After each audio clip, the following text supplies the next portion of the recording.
السلام علیکم، آپ دیکھ رہے ہیں پروگرام نیوز فیڈ اور میں رخشان میر۔ ناظرین، ہر گزرتے دن کے ساتھ پی ٹی آئی چیئرمین کے لیے مزید مشکلات کھڑی ہوتی جا رہی ہیں، کیونکہ پی ٹی آئی کی جو ٹاپ لیڈرشپ تھی، ایک کے بعد ایک رہنما کے بیانات سامنے آ رہے ہیں۔ گزشتہ شب عثمان ڈار صاحب نے جو انٹرویو دیا صحافی کامران شاہد صاحب کو، اس نے بہت سے سوالات کو جنم دیا ہے۔ اس سے پہلے فیاض الحسن چوہان اور متعدد پاکستان تحریک انصاف کے لیڈرز بھی یہ سٹیٹمنٹ دے چکے ہیں کہ 9 مئی واقعات میں عمران خان نہ صرف براہ راست ملوث ہیں، بلکہ پوری پلاننگ کی گئی کہ کس طرح سے فوجی تنصیبات کو نشانہ بنایا جائے گا اور کس طرح سے اینٹی اسٹیبلشمنٹ ایک بیانیہ اپنایا جائے گا۔ یہاں پر بہت سے سوالات جنم لیتے ہیں کہ پاکستان تحریک انصاف کی اس وقت موجودہ اسٹریٹجی کیا ہے، اور جو قانونی ماہرین یہ بات کہہ رہے ہیں کہ 3 مقدمات میں پی ٹی آئی چیئرمین کو شدید مشکلات کا سامنا ہے، خواہ وہ سائفر کیس ہے، توشہ خانہ کیس ہے، یا پھر 9 مئی کے مقدمات ہیں۔ لیکن اب جس طرح سے بیانات آنے کا سلسلہ اب جاری ہے اور یکے بعد دیگرے پی ٹی آئی رہنما کے جو سابقہ ساتھی ہیں وہی ان کے خلاف سٹیٹمنٹس دے رہے ہیں، تو معاملات کس طرف جائیں گے، کیا صورتحال بنے گی؟ علی محمد خان صاحب نے بھی آج کیپٹل ٹی وی کو انٹرویو دیا ہے، میں کو پہلے سنوانا چاہوں گا۔ انکوائری ہو، جس نے غلط کیا ہے اس کو سزا ملے۔ ہم تو خود اپریشیٹ کرتے ہیں اور سپورٹ کرتے ہیں اس کی انکوائری کو، لیکن امپارشل انکوائری ہو۔ جو گفتگو محترم عثمان ڈار بھائی نے کی ہے، ظاہر ہے اب ہمیں نہیں پتا وہ کس حالت میں رہے، کافی دن وہ رہے، ان کے گھر والے ان سے بے خبر تھے، ان کی امی جان ان کے بارے میں فکر مند تھی، روز ان کی ویڈیوز آتی تھی، تو اب نہیں پتا انہوں نے پریشر میں بات کی ہے، وہ کس صورتحال میں ہے۔ احتجاج ایک فطری عمل ہے، لیکن جس طریقے سے کیا گیا وہ غلط تھا، اور اس کو تحریک انصاف نے کبھی سپورٹ نہیں کیا کہ آپ لوگ ڈیفنس انسٹالیشنز پہ جائیں، اس طرف آپ پبلک پلیسز پہ کریں۔ وہ پارٹی کی پالیسی نہیں تھی، جنہوں نے کیا غلط کیا، لیکن اس کی سزا پوری پارٹی کو نہیں دینی چاہیے۔ ہاں، انویسٹیگیشن ہو جائے بالکل، لیکن آزاد شفاف انویسٹیگیشن ہو، اور جو الزامات وغیرہ ہیں ان کو تو میں رد اس لیے تحریک انصاف کی طرف سے کرتا ہوں کہ اب تو یہ کلیئر ہو جائے پہلے کہ کیا وہ پریشر میں بات کر رہے ہیں، وہ کہاں تھے اتنے دن، تو یہ سوال تو اپنی جگہ جی موجود۔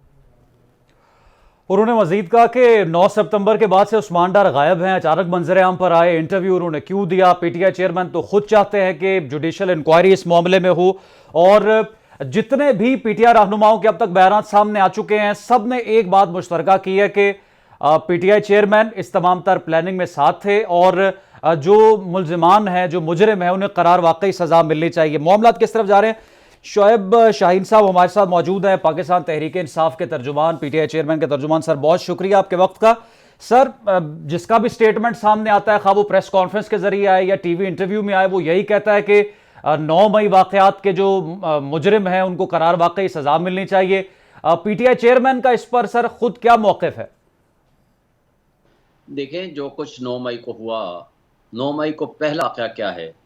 ریاستی دہشت گردی کے ذریعے عمران خان کو دھکے دے کے جس ان ہیومن ڈسریسپیکٹفل طریقے سے ہائی کورٹ کے پریمیسز سے گرفتار کیا گیا، اور جس انداز سے گرفتار کیا گیا اور جس کیس میں کیا گیا، اور یہ وہ کیس ہے جس میں وہ ضمانت کے لیے وہاں موجود ہیں، اپنے آپ کو سرنڈر کر چکے ہیں، اسلام آباد ہائی کورٹ کی تحویل میں ہیں، اسلام آباد ہائی کورٹ کے شیشے توڑے گئے، وکیلوں کو تشدد کا نشانہ بنایا، ہائی کورٹ کے عملے کو تشدد کا نشانہ بنایا، اور وہاں سے گرفتار کر کے لے گئے۔ اور جس کیس میں لے گئے وہاں نیب کا کوئی امپلائی موجود نہیں تھا۔ جب بلایا گیا اسلام آباد ہائی کورٹ کے چیف جسٹس نے نیب کو، نے کہا جی ہم نے تو سیکٹری انٹیریئر کو لکھ دیا تھا کہ آپ اس وارنٹ آف اریسٹ کو ایگزیکیوٹ کرائیں، اور جب سیکٹری انٹیریئر کو بلایا گیا تو انہوں نے کہا جناب میرے تک تو یہ آرڈر ہی نہیں پہنچا، ان کی کوئی ریکویسٹ اور لیٹر بھی نہیں پہنچا۔ تو پھر سوال یہ پیدا ہوتا ہے کہ کس کے حکم سے رینجرز نے ان کو گرفتار کیا یا کڈنیپ کیا وہاں ہائی کورٹ کے پریمیسز سے؟ پھر سپریم کورٹ کے ذریعے وہ آرڈر واپس آیا۔ اس پہ اوپر ایڈیشنل ڈسٹرکٹ اینڈ سیشن جج فروخ فرید بلوچ آلریڈی آرڈر کر چکے ہیں۔ صرف وہ نہیں بلکہ Lahore high court Rawalpindi bench G H Q کے کیس میں فیصلہ دے چکے ہیں۔ فروخ فرید بلوچ کے آرڈر کے مطابق 9 مئی کو جب عمران خان صاحب انڈر ڈیٹینشن تھے، پیچھے کیا ہوا؟ ان کا کوئی اس میں قصور نہیں ہے، اور وہ آرڈر فینالٹی اختیار کر گیا اس لیے کہ پراسیکیوشن نے اس کو ایکسیپٹ کیا، اس کو چیلنج نہیں کیا۔ لہٰذا یہ کہنا کہ جو شخص انڈر ڈیٹینشن ہے اور وہ ماسٹر مائنڈ ہے ان سارے پروگراموں کا، یہ ایک بالکل مضحکہ خیز بات ہے، اس سے زیادہ اس کی کوئی اہمیت نہیں۔ اب آتے ہیں عثمان ڈار کی طرف۔ باقی لوگوں کو ابھی آپ for the time being side پہ رکھیں۔ اعظم خان کو 34 دن اغوا کرنے کے بعد اس سے 164 کی سٹیٹمنٹ لی گئی، اور نہ صرف 164 کی اسٹیٹمنٹ آئی بلکہ اس کے گھر والوں نے FIR درج کرائی, ہائی کورٹ میں گئے اور ہائی کورٹ نے اسٹرانگ آبزرویشن دی اور کہا کہ اس کو ہر حال میں پیش کیا جائے. اس کے بعد اسی کامران شاہد صاحب کی ہی ٹویٹ کے ذریعے اس کی 164 کی اسٹیٹمنٹ کا پتہ چلتا ہے کہ جی وہ گھر بھی آ گئے ہیں. اور اس کے بعد پہلے پرانے زمانے میں ہوتا تھا اغوا برائے تاوان, اب ہوتا ہے اغوا برائے بیان, اور بیان اور کنفیشنل اسٹیٹمنٹ کرانے یا پریس کانفرنس کرانے کے لیے ان کو اغوا کیا جاتا ہے. اور آج آپ دیکھیں وہاں کے سندھ کے ہوم منسٹر بریگیڈیئر حارث نواز یہ کہتے ہیں کہ جناب ان کے خلاف وارنٹ آف اریسٹ تھا جس کو ایگزیکیوٹ کر کے گرفتار ہو گئے. چلیں بھی ہو گئے. آئین کا آرٹیکل 10 کہتا ہے کہ آپ ان کو کسی نہ کسی عدالت میں 24 گھنٹے میں پیش کریں گے, لیکن وہاں پیش نہیں ہوئے. جس شخص نے 5.5 مہینے تمام تر قسم کے ظلم بربریت برداشت کی, ان کے گھر کو توڑا گیا, ان کی چادر چار دیواری کی پامالی ہوئی, والدہ اور بہن کی انسلٹ ہوئی, ان کے اوپر تشدد ہوا, ان کی فیکٹریاں سیل کی گئیں, بند کی گئیں, وہ شخص ڈٹا رہا, کھڑا رہا. ان کے ٹویٹ, ان کے پریس نوٹس, ان کی تقریریں وہ آپ اٹھا کے دیکھ لیجئے. 5.5 مہینے میں اگر وہ واقعی والنٹیئرلی وہ کر رہا تھا تو وہ تو 9 مئی کے بعد 10 مئی کو آ جاتا, 11 کو آ جاتا, 12 کو آ جاتا, آ کے پریس کانفرنس کر دیتا, اسٹیٹمنٹ دے دیتا, وہ ہر طرح کی گفتگو کر لیتا. لیکن یہ سارے ڈرامے اگر آپ یہ تصور کریں, چلیں آپ ان کو سائڈ پہ رکھیں, مجھے بتائیں صداقت عباسی کہاں ہے؟ شیخ رشید کو اٹھایا گیا, اس کے ساتھ جو شاکر صاحب نامی بندہ گیا تھا وہ واپس آ گیا. شیخ رشید ابھی تک گرفتار ہے, گرفتار نہیں کڈنیپڈ ہے. آپ مجھے بتائیں کہ اون عباس پبی کو اٹھایا گیا, جب تک اس نے پریس ریلیز نہیں کی یا پریس سٹیٹمنٹ نہیں دی اس کو نہیں چھوڑا گیا. مراد راس مین کو ایکیوز تھا 9 مئی کے واقعے کا, کور کمانڈر ہاؤس کا, آج بھی اس کا نام ہے, لیکن وہ بڑے مزے سے پھر رہا ہے. اور وہ خواتین جن کی ضمانتیں کر دی ہائی کورٹ نے 5 مہینے بعد, آج پھر وہ پابند سلاسل ہیں. وہ کدھر ہے پرویز الہی پریزیڈنٹ PTI, جس کو 15 دفعہ ضمانتیں دی عدالتوں نے, لیکن ابھی تک وہ رہائی نہیں ملی. اور نہ صرف یہ بلکہ آپ مجھے بتائیں کہ فروخ حبیب کے ساتھ اس کے جب گھر والوں کو اکٹھے گرفتار کیا گیا, اس کے باقی گھر والے جو رشتہ دار تھے وہ تو سارے عدالتوں میں پیش کر دیے گوادر میں, لیکن نہیں پیش کیا تو فروخ حبیب کو نہیں کیا. کیا ہمارے ملک میں آئین ہے؟ کیا ہمارے ملک میں قانون ہے؟ کیا ہم جمہوریت میں بلیو کرتے ہیں؟ کیا الیکشن کمیشن آف پاکستان کی آنکھیں اور کان بند ہیں؟ کیا چیف جسٹس آف پاکستان ان چیزوں کو اپنی کھلی آنکھوں کے ساتھ نہیں دیکھ رہے؟ کیا یہ پری پول ڈگنگ نہیں ہے؟ کیا ایک پارٹی کو کرش کرنے کے لیے تمام آئینی اور قانونی جو پامالیاں ہیں وہ سب کے سامنے نظر نہیں آ رہی ہیں؟ کیا ان کو ہم کہیں گے کہ یہ وعدہ واف گواہ بن گئے ہیں؟ کیا ان کو ہم یہ کہیں گے کہ ان کے اوپر کوئی ظلم و جبر تشدد نہیں ہوا, یہ اپنی مرضی سے اپنا پورا فیوچر تباہ کرنے کے لیے تل گئے ہیں؟ اپنا سیاسی فیوچر کوئی تباہ نہیں کیا کرتا. آج جس طرح کا طرز عمل ہے یہ نازیز قسم کا طرز عمل ہے. یہ اس طرح بنیادی انسانی حقوق معطل کر کے آپ لوگوں کے دلوں میں محبتیں نہیں پیدا کر سکتے. جو اس وقت سہولت کاری ہماری ایجنسیوں کی طرف سے یا کیئر ٹیکر کی طرف سے ان فیور آف PMLN ہو رہی ہے, یہ جو بی ٹیم بنے ہوئے ہیں, یہ قابل افسوس ہے اور عوام ان سے نفرت کر رہی ہے. سر یہ سٹیٹمنٹ جو یکے بعد دیگرے شعیب صاحب آ رہی ہیں PTI چیئرمین کے خلاف, تصور تو یہ بھی نہیں کیا جا رہا تھا کہ فیاض الحسن چوہان صاحب جو کہ عمران خان کے بڑے مداح بھی تھے, ان کے مرید بھی تھے اور پاکستان تحریک انصاف میں بڑی اہمیت رکھتے تھے, وہ بھی ان کے خلاف بولیں گے. اب جس طرح سے عثمان ڈار صاحب سیالکوٹ میں پاکستان تحریک انصاف کو سنبھالے ہوئے تھے, تو سٹیٹمنٹس تو بڑے تسلسل کے ساتھ آ رہے ہیں. ان سٹیٹمنٹس کی ایک تو ویٹیج کیا ہے, اور دوسرا جب JIT اٹک جیل پہنچی تھی PTI چیئرمین سے خود 9 مئی کے واقعات کے حوالے سے تفتیش کرنے, تو چیئرمین PTI کا اس کے حوالے سے کیا موقف تھا کہ آخر ماسٹر مائنڈ ہے کون ان تمام تر انفارچونیٹ انسیڈنٹس کا؟ سر ماسٹر مائنڈ تو آپ BBC کی رپورٹ آپ پڑھ لو, آپ کو BBC کی رپورٹ اگر آپ سننے کا اور دیکھنے کا موقع ملے تو آپ کو ماسٹر مائنڈز وہ چہرے نظر آتے ہیں کہ کون وہ لوگ ہیں جو کور کمانڈر ہاؤس کی طرف نشاندہی کر کے اس موب کو لے کے جا رہے ہیں, اور کوئی سیکیورٹی لیئرز تمام کے تمام راستے سے ہٹا دی جاتی ہیں. اور نہ صرف ہٹا دی جاتی ہیں کہ جبکہ وہ موب جب اندر پہنچتا ہے کور کمانڈر ہاؤس میں تو کھڑکیاں دروازے پہلے سے ٹوٹی ہوئی ملتی ہیں. اور یاسمین راشد یہ کہتے ہوئے وہاں سے کہہ رہی ہے کہ کوئی اندر نہ جائے, ہم صرف پروٹیسٹ کرنے آئے تھے, اور پروٹیسٹ کرنے والوں کو تو آپ نے جیلوں میں بند کر دیا, اور جو کردار ماسٹر مائنڈ تھے ان کو آپ نے چھپا دیے. وہ چھپائے کیوں؟ اس کی وجہ آپ خود بیان کر سکتے ہیں، معلومات لے سکتے ہیں. اس لیے ہم کہتے ہیں کہ اس کا کمیشن بنائیں، جوڈیشل کمیشن جو فری اینڈ فیئر انکوائری کرے اور اس نتیجے پہ پہنچے.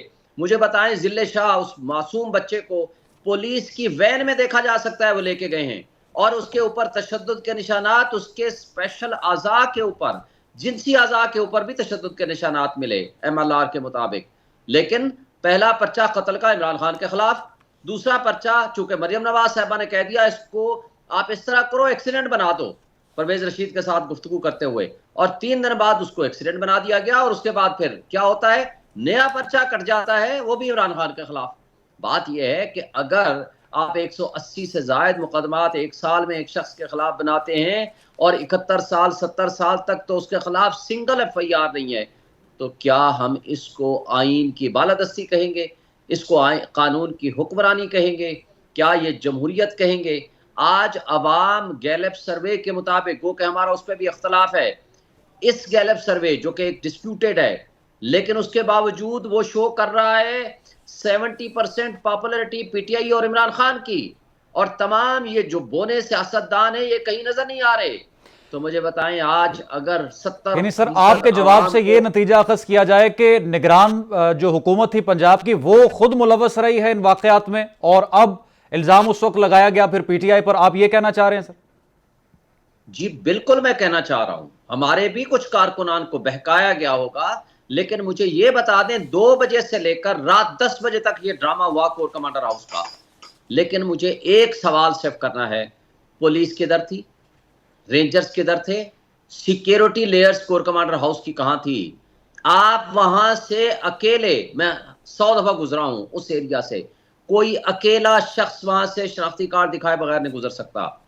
تو کیسے 100 150 50 بندہ وہاں سے گزر گیا اور اس کو کسی نے روکا ہی نہیں؟ کسی جگہ پہ شیلنگ نہیں ہوئی، کسی جگہ پہ واٹر کینن کا استعمال نہیں ہوا، کسی ایک پولیس آفیشل نے یا رینجرز نے یا کسی سیکورٹی والوں نے، سنگل ایک سیکورٹی آفیشل سفیشنٹ تھا اس 50 60 100 بندے کو روکنے کے لیے. لیکن سر اس وقت تو یہ جو آپ سٹیٹمنٹس دے رہے ہیں PTI چیئرمین کے خلاف، PTI کے لیڈرز خود ان کے اپنے ٹویٹس آن ریکارڈ ہیں. عثمان ڈار صاحب نے بھی ٹویٹ کیا، فیاض الحسن چوہان صاحب کے بھی سٹیٹمنٹس اس وقت موجود ہے کہ چلو کینٹ کی طرف چلو، اور تمام تر سارے معاملات یہ لے کر چل رہے تھے اپنے اپنے علاقوں میں بھی.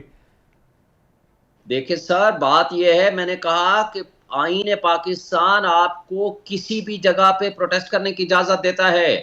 سب سے زیادہ انسٹیٹیوشن جو ہے ریسپیکٹیبل وہ ہے آپ کا سپریم کورٹ آف پاکستان، وہاں اس کے سامنے کھڑے ہو کے پروٹیسٹ کر سکتے ہیں. آپ کے لیے پارلیمنٹ سب سے سپریم ادارہ ہے، اس کے سامنے کھڑے ہو کے احتجاج کر سکتے ہیں. آپ کو گلہ ہے تو آپ GHQ کے سامنے احتجاج کر سکتے ہیں، آپ کور کمانڈر ہاؤس کے سامنے احتجاج کر سکتے ہیں، آپ میرے گھر اپنے گھر کے سامنے احتجاج کر سکتے ہیں. لیکن کسی کو یہ اجازت نہیں ہے کہ وہ تشدد کرے. لیکن کوشچن یہاں احتجاج کا نہیں ہے، ہر کسی کو حق ہے احتجاج کرے کہیں بھی جا کے. لیکن مجھے یہ بتائیں کہ جو میں نے سوال کیا ہے یہ آپ BBC کی رپورٹ اٹھائیں اور ان سوالوں کا جواب محسن نقوی دے دے یا انٹرم سیٹ اپ دے دے، اور پھر بتائیں کہ قصوروار کون ہے. ہم پھر بھی اس بات کی مذمت کرتے ہیں کہ یہ نہیں ہونا چاہیے تھا جس نے بھی کیا، لیکن کوشچن یہ ہے کہ کیا بنیادی انسانی حقوق لوگوں کے ہیں کہ نہیں ہیں. میں کہتا ہوں فرض کر لیتے ہیں جرم کیا کسی بھی ورکر نے، کسی بھی لیڈر نے پارٹی کے، کیا ان کا یہ حق ہے کہ آئین اور قانون کے مطابق ان کو کسی عدالت میں پیش کیا جائے؟ Let the law has to take its own course. کیا ادارے یا ایجنسیاں یا پولیس خود گواہ بھی ہیں، خود کمپلینٹ بھی ہیں، خود جج بھی ہیں، خود منصف بھی ہیں، اور خود وہ فیصلہ کریں گے؟ اس کی قیمت ہے پریس کانفرنس، اس کی قیمت ہے پارٹی چھوڑنا، اس کے بعد آپ فرشتے بن جاتے ہیں. کیا یہ طریقہ انصاف ہے؟ یہ کیا قانون کا نظام ہے؟ کیا ہم اس ملک میں انصاف کے بغیر، قانون کی حکمرانی کے بغیر ترقی کر سکتے ہیں؟ کیا ہم آج بتا دیں ایشین ڈیولپمنٹ بینک کی رپورٹ کہ فری اینڈ فیئر الیکشن ہوگا تو مور دین 1/3 آپ کے مسائل اس دن حل ہو جائیں گے، اور آپ ورلڈ بینک کی رپورٹ اٹھاؤ گے تو وہ بہت خطرناک ہے. سر جس طرح سے تو سٹیٹمنٹس آ رہے ہیں عمران خان صاحب کے خلاف، لگتا نہیں ہے کہ PTI الیکشنز میں موجود بھی ہوگی؟ اور ابھی تو توقع کی جا رہی ہے کہ اور بھی جو لیڈرز ہیں یا وہ پابند سلاسل ہیں، کئی پر روپوش ہیں، وہ بھی آ کر ایسی پریس کانفرنس کریں گے، یا کسی آپ تو TV انٹرویو کے ذریعے ہی بتا دیں گے کہ ہمارا قصور نہیں ہے, ماسٹر مائنڈ تو اس وقت جیل میں اڈیالہ میں.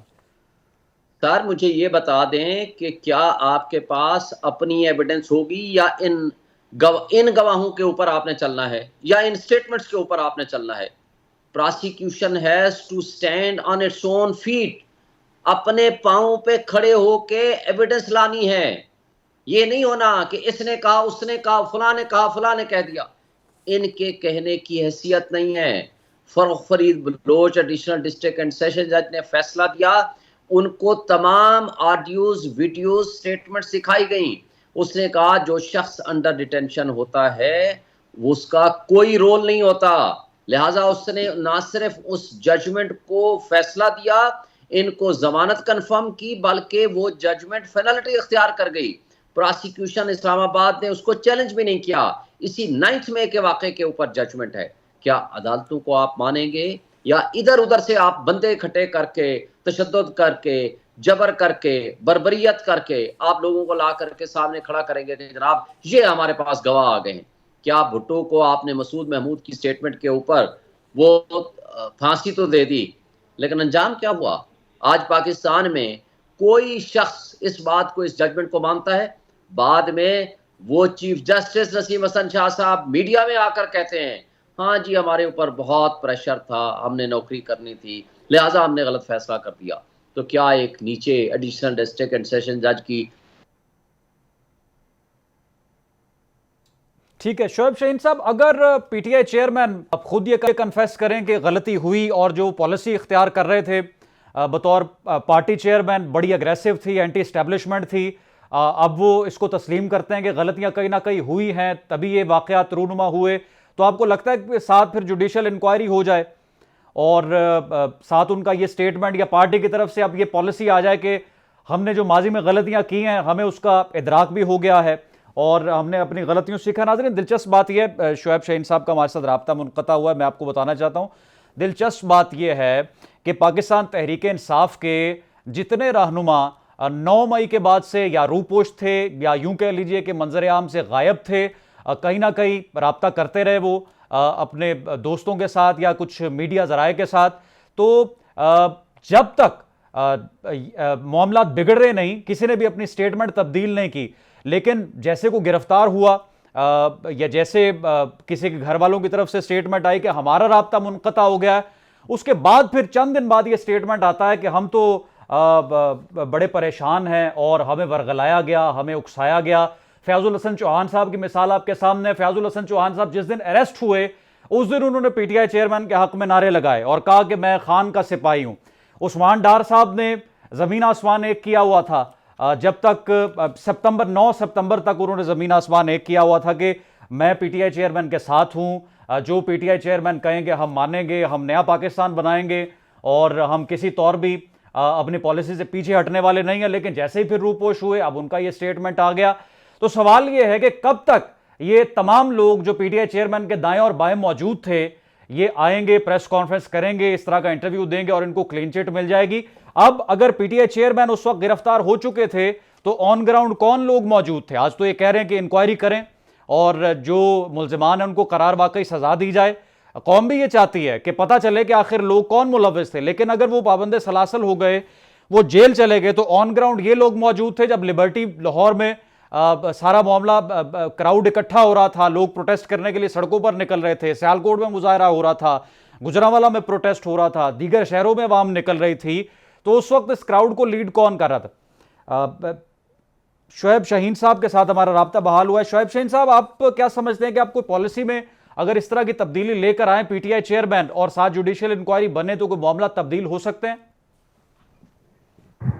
دیکھیں میں سمجھتا ہوں کہ اس میں کوئی شک نہیں ہے کہ جوڈیشل انکوائری ہونی چاہیے ان تین ساری چیزوں کی.